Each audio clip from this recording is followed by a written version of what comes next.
For everyone last chapter that was arguing about how Denji has done a complete 180 character-wise and thrown all of his development out of the window, I bring you this chapter, which, in my opinion, shows just how far Denji has come from the rambunctious, uncivilized heathen we were introduced to back in part 1. In a bizarre turn of events, Yoru's finger gun was pointed at the wall instead of Yoshida, which, honestly, Yoshida at this point is like my Dinkelberg, so this kind of upsets me, but it is what it is. Maybe we'll catch him next time, right? I'm sure it definitely will not bite us in the ass whatsoever to just leave Fumiko and Yoshida as loose ends. Not gonna come back at all. Denji and Yoru go off on what might be one of the closest things to a date that Denji's been on since like going to the movies with Makima or enjoying himself in the aquarium with Asa. It is a date with Yoru though, the war devil, so this just means she's constantly slaughtering people left and right, while Denji is just trying his best to keep her contained. Even though Yoru was referring to Denji as her dog last chapter,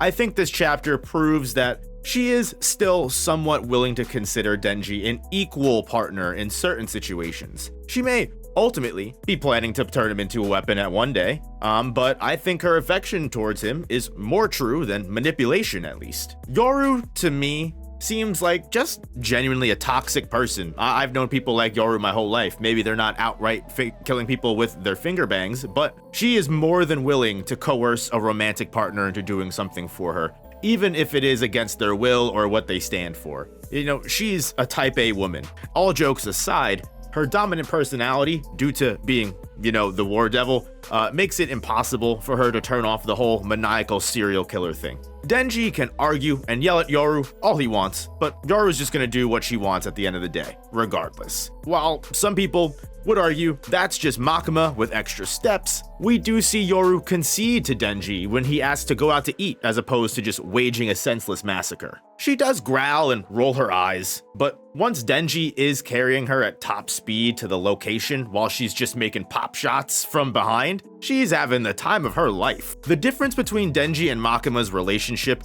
and his with Yoru's is that Denji would never be able to speak up or have the courage to go against Makima's actions, but he's more than willing to do it for Yoru. He just stood there and watched when Power got killed. I mean, even though Denji technically does nothing when Yoru kills all these people, he speaks up and does try to correct her, which is more than he could ever say in part 1. He even calls her an outright idiot after she murders the Chinese restaurant owner instead of just letting him serve like normal. While Denji's obsession with Makima back in part 1 and her direct manipulation of Denji, left him without a voice almost. Denji is something he never could be with Makima with Yoru, and that's honest. I mean, Yoru might not necessarily agree with what Denji's saying, and she may even outright just defy him, but she's not gonna kill him just because she outright disagrees. I mean, I do want to put that lightly though, because I'm sure if Denji and Yoru did get into a heated enough argument, hands would be thrown and she might rethink delaying that weapon process, which, again, we still are unsure if Yoru can even do as of now, because while her power has significantly grown to almost country-threatening proportions, is Denji immune to her powers, or is there something going on with how she views Denji? Because we know that Yoru needs to feel like she owns something or has some kind of dominance over it to turn it into a weapon. So does she not feel this way about Denji? And if she does kind of think she does she actually feel it in her heart of hearts? Yoru can act like a tsundere all she wants. Her feelings for Denji are definitely real from what I can tell. When finding the frozen pot stickers in the freezer that Denji really wanted, she immediately offers to cook them for him herself. Yoru almost forces Denji into accepting this kind gesture and even kills the restaurant owner so he has no choice but to have her cook it for him. In her own twisted way, this is Yoru showing kindness. And I think it's important, especially when we watch her do things like this, to remember that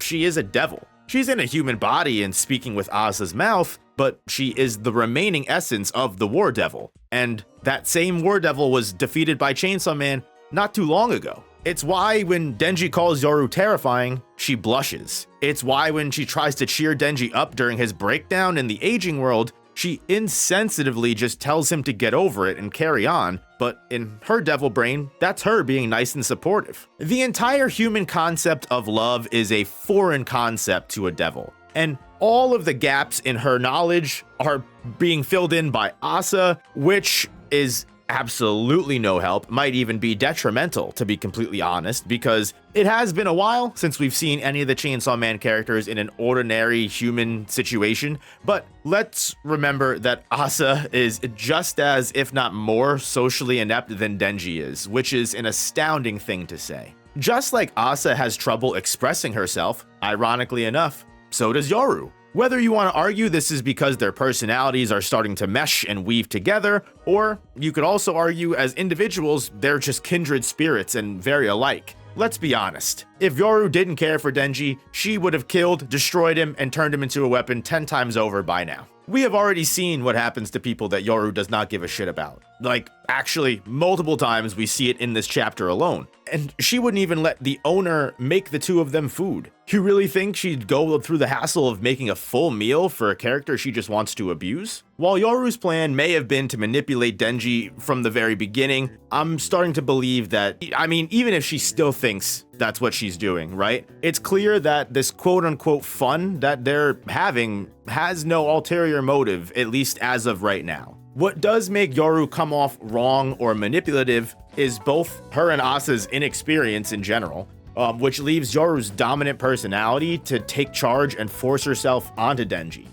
She's the war devil. She fucks with conquest and violence. She's gonna take intimacy as a challenge, which conflicts greatly with the human idea of consent, which is why even at the end of this chapter, Yoru is still making a move on Denji when he mentions that he's having fun and being vulnerable to her. Which is interesting because I wonder if Denji being changed might actually, reject Yoru after saying that he views her as his only remaining friend. I think it's cute, one thing, that Denji corrects himself and is like, actually, friends, because he's at least acknowledging that both Asa and Yoru have helped him separately. It's crazy to me that this is something that Denji was just very easily able to process and accept, but again, considering everything that's happened in honestly the last 50 chapters, like seriously, just go back and look through the last 50 chapters. It's been non-stop hell since that point. This is just a drop in the bucket, honestly, compared to all of that. Maybe Denji might reject Yoru now. I know, we just watched him put his hand in his mouth to find out who jerked him off, but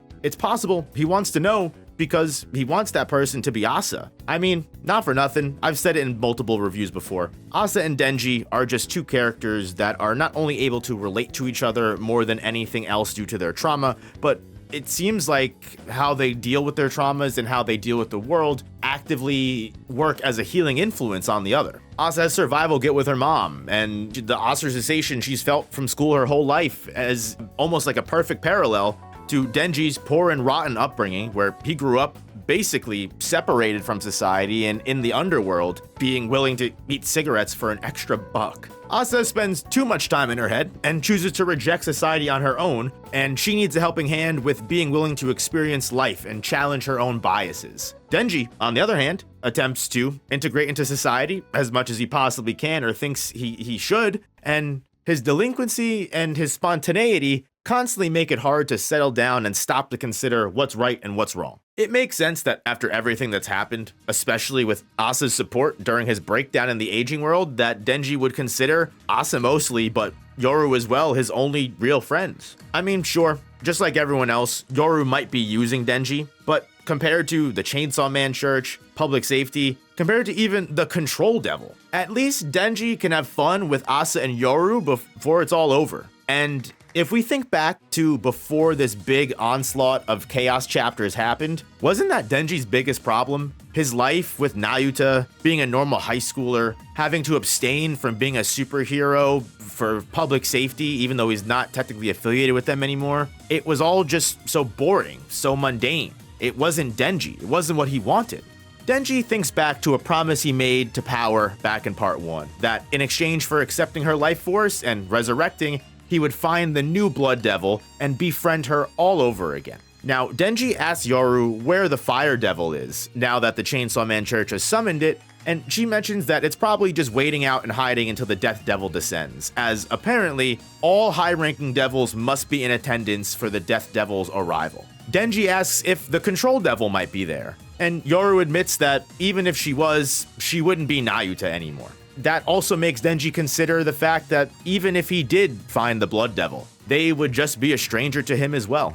With the end of the world approaching steadfast, and pretty much every trace of his previous life wiped off the face of the earth, as Denji admitted and committed to in the aging world, it's time to just move forward and live life how he wants. Although Makima has been dead a long time ago, it's as if for the first time since meeting her, even before that, Denji's released the remaining chains that has held him down. There is nothing to tie Denji to the human world anymore. Not a single attachment or object and item that public safety could potentially use or some other devil could threaten to manipulate him with. It's possible the whole point of the chapter in the first place was introducing Denji to the world of a devil and having him release himself from his humanity, acknowledging that things may be more fun as a devil. Now, Denji still got his morals, he's nowhere as depraved as someone like Yoru, but still, the idea of going with the flow and doing what feels right, especially now that he has nothing left,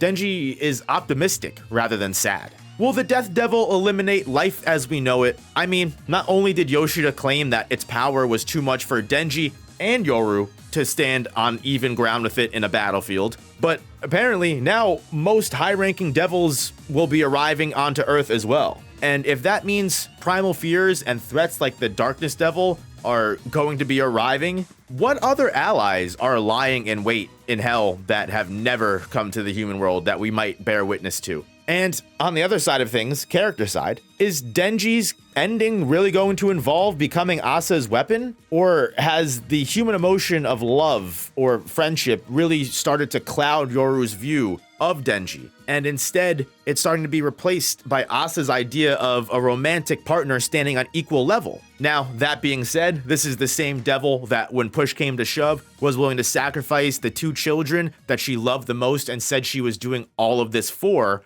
So I wouldn't put it past Yoru to, again, prioritize numero uno above anybody else, but it's still interesting to note how much cope she has in her voice when she speaks. Alls I know is I've been loving Chainsaw Man lately. I know a lot of people have dropped part 2 recently, especially after the whole 176, 177 fiasco, but personally, I think Fujimoto has produced some of the greatest work that he has in the last couple of chapters, and I'm even more excited to see where it goes now, especially with this whole dynamic of Denji and Yoru, and I'm interested to see how Asa fits into all of it too. Thank you guys so much for watching. If you made it this far into the end, I sincerely appreciate you, and hit that like button if you haven't already. I will see you guys in the next one. Check out any other videos or the main channel if you want to see some extra content. I'm terrible at pointing to the right side. Peace.